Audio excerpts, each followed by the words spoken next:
Global Korean Scholarship is now open for application. So if you're interested in applying for the graduate degree, then this is what you have to do, because the application for this year is quite different.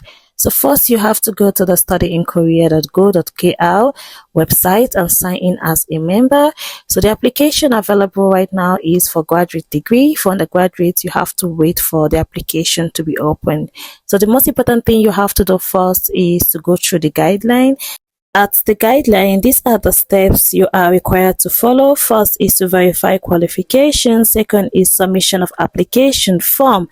Third is academic performance and foreign language proficiency.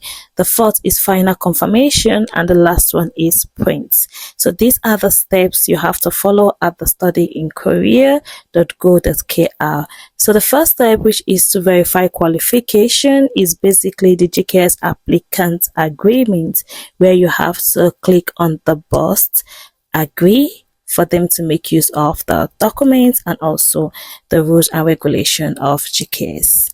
The second step is submission of application form. This is the application track and information of the applicant. Here you have to type in the application track, the field of study, and the application program, your desired field of study, your degree program to apply.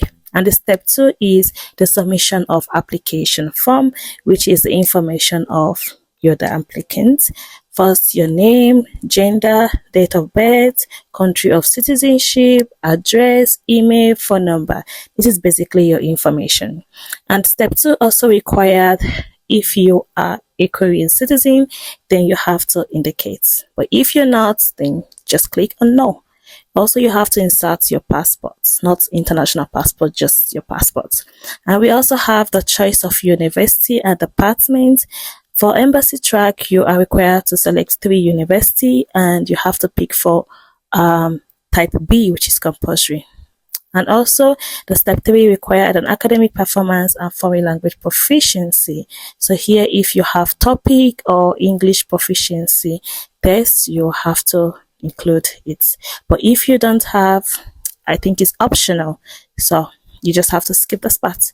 Also, you have to submit your graduation certificate and transcript. Make sure that those documents are authenticated and legalized. All right. Then we have the step 3, which is the academic performance and foreign language proficiency.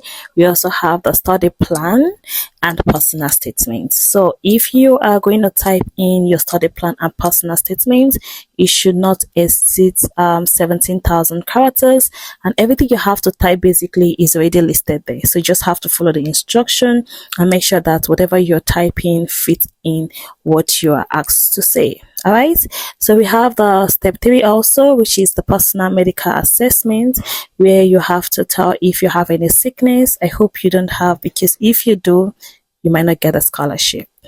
So we also have the submission of documents. So this is where you have to submit all the documents that are required: your graduation certificate, transcript, recommendation letter. So make sure you get your recommendation letter available before this application. You have to submit all the document that is needed for the GKS application. Make sure that it's authenticated, the one that is required to be authenticated.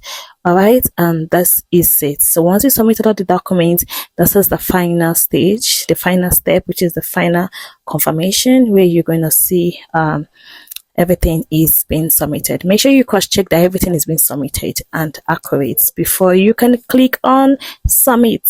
So that is it, guys, and I wish you good luck.